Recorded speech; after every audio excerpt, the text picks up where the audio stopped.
starting today. Mom is moving in with us. She's your mother-in-law, so take good care of her. Without any discussion or notice, my husband Huey brought home his mother, Isadora, announcing that she'd be living with us. To make matters worse, he had decided to turn my room into Isadora's room and dumped my belongings in the hallway. Where am I supposed to sleep now that my room's gone? You've got the hallway, haven't you? He said with a smirk as I turned to face him, incredulous. My name is Gina, and I'm a 38-year-old housewife. 5 years ago, I lost both my parents in a sudden car accident. Having no siblings or relatives, I found myself utterly alone. Craving the connection that comes with family, I was desperate to get married. That's when I met Huey, my current husband. His unwavering commitment, self-assuredness, and above all, his kindness drew me in. We dated, got married 3 months ago, and have been living together since.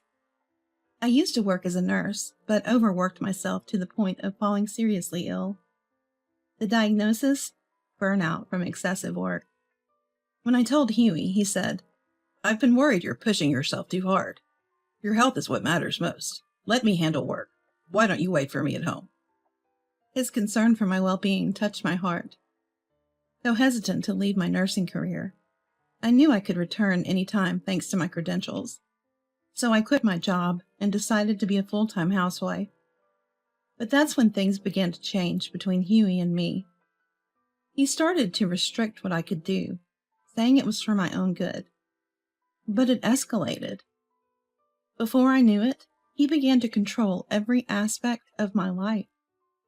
Feeling obligated because he was supporting me financially, I adopted the mindset that I must obey him. Life went on like this for about 6 months, until one day, I returned home from grocery shopping to find Isadora there. I greeted her, thinking she had come for a visit. Heading to my room to put away the groceries, I found all my belongings dumped in the hallway. Confused, I stood there until Huey came to explain. My in-laws divorced when my husband was little, and he was raised by Isadora, his mom. He hadn't seen his father in years and was very attached to Isadora. For quite some time, he'd been planning to have her move in with us, unbeknownst to me. I was stunned to hear that these plans had already been in motion. Just then, my husband dropped another bombshell.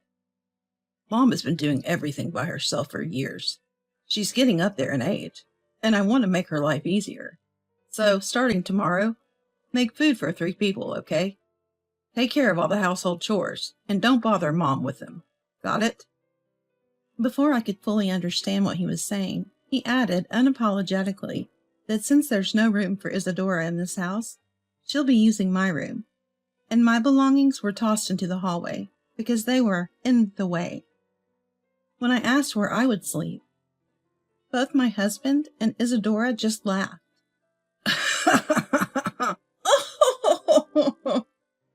Saying there was no other place but the hallway. As crazy and unfair as this sounded, my mind quickly became foggy, filled with thoughts that I should fully support this and take care of Isadora. I accepted my husband's ridiculous proposal, saying, All right, I understand. Let's get along starting today. After all, I owe everything to my husband, and it's only natural to extend gratitude to Isadora who raised him. I was enthusiastic about meeting their demands. Living with Isadora, both she and my husband began to criticize every little thing I did. You're terrible at washing dishes. Are you really that stupid? Today's meal is too salty. Are you trying to kill us? I became the target of their verbal abuse. So there I was, mentally and physically drained, ultimately spending my nights sleeping in the hallway. I didn't recognize the absurdity of my situation.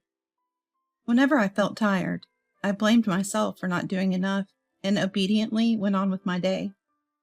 Then one winter day, Isadora ordered me to clean every corner of the house and prepare a dinner worthy of a luxury hotel for someone special she was bringing home.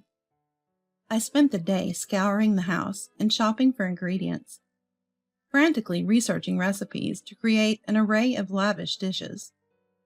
Once the meal was ready, I was told to stay in the hallway so as not to bother the guests. I complied without question, making sure to stay out of sight. From the laughter that occasionally leaked from the living room, I gathered that Isadora's guest was her current boyfriend. As the night wore on, I heard that the guest would be staying overnight. Isabella told me to wait in the kitchen, adding, "Gina, if Louis finds out you sleep in the hallway, he'll be shocked.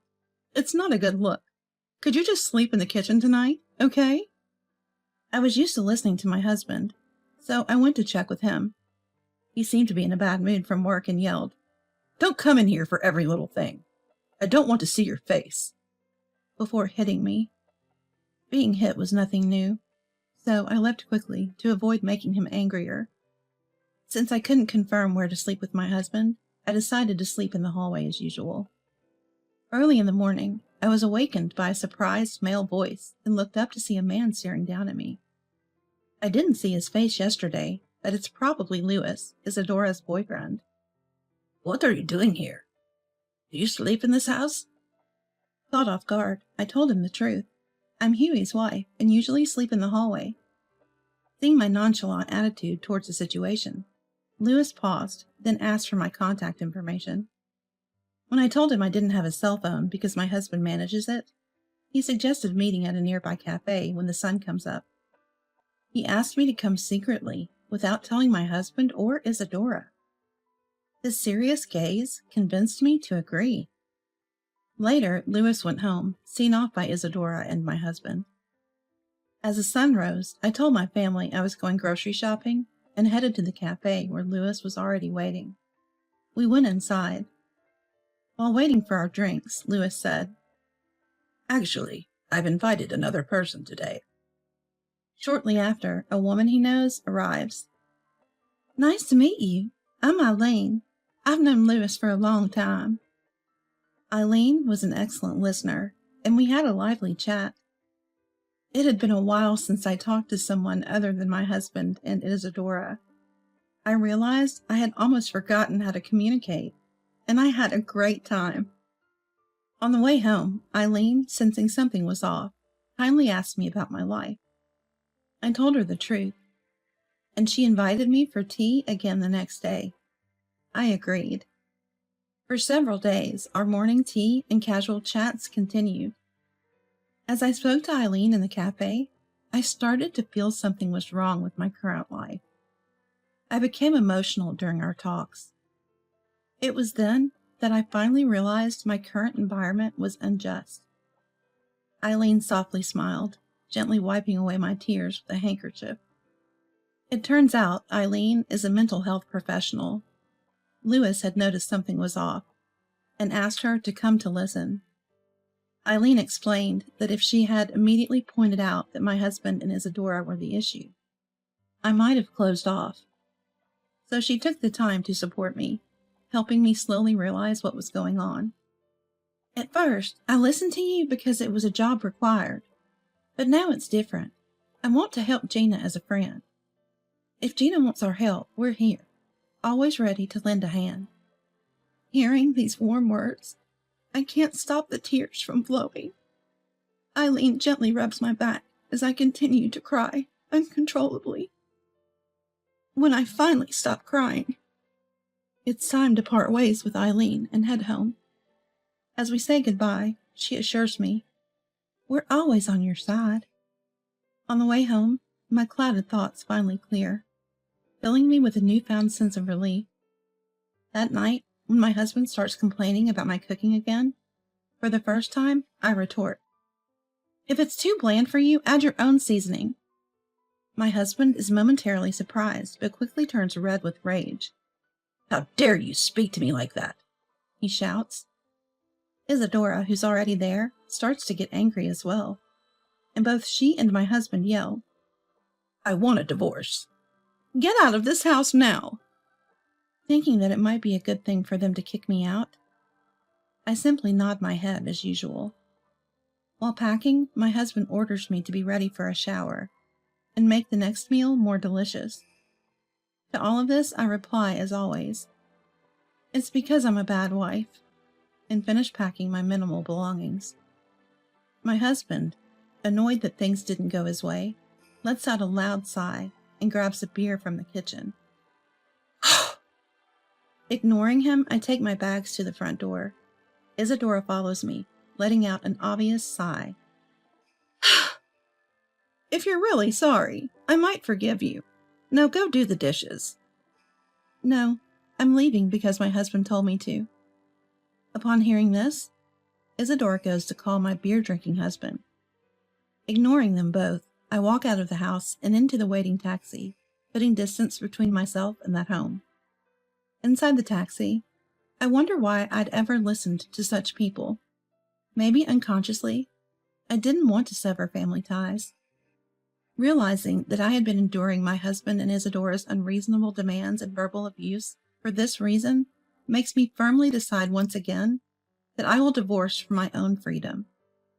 Given the toxicity I had endured through the divorce, I had already begun preparations to claim financial compensation.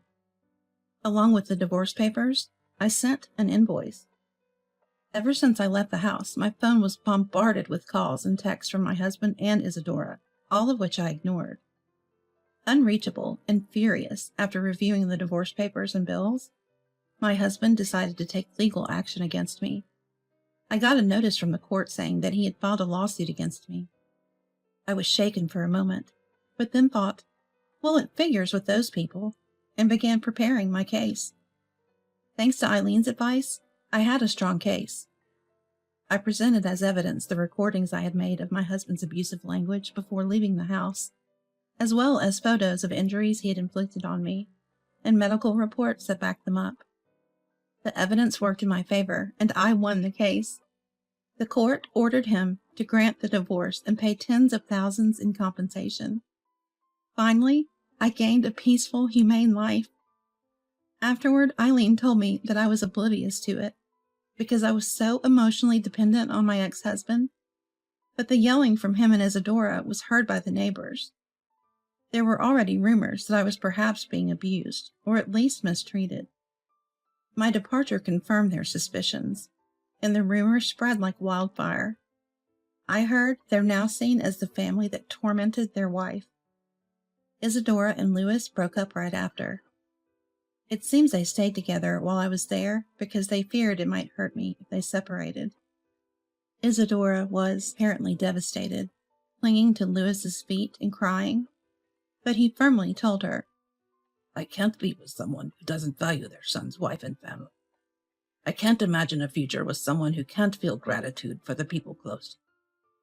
Since I left the house, my husband was forced to take care of household chores, something he was never good at. He and Isadora seemed to be constantly arguing about dividing up the tasks. He used to relieve his work stress by taking it out on me, but with me gone, he turned to alcohol for relief. During our legal proceedings, his drinking increased significantly. When he drank, he would become violent, and he became even more aggressive, now even towards Isadora. One day, he went to work still under the influence and caused some trouble. This led to disciplinary action, and he lost his job. Now he seems to be doing tough physical labor to make ends meet. Fortunately, I had received the settlement money in a lump sum, so I wasn't affected by his downfall. After giving heartfelt thank yous to Eileen and Louis, who had helped me, I moved far away and started a new life. Even though Eileen and I now live farther apart, we continue to deepen our friendship, meeting for coffee and taking trips together.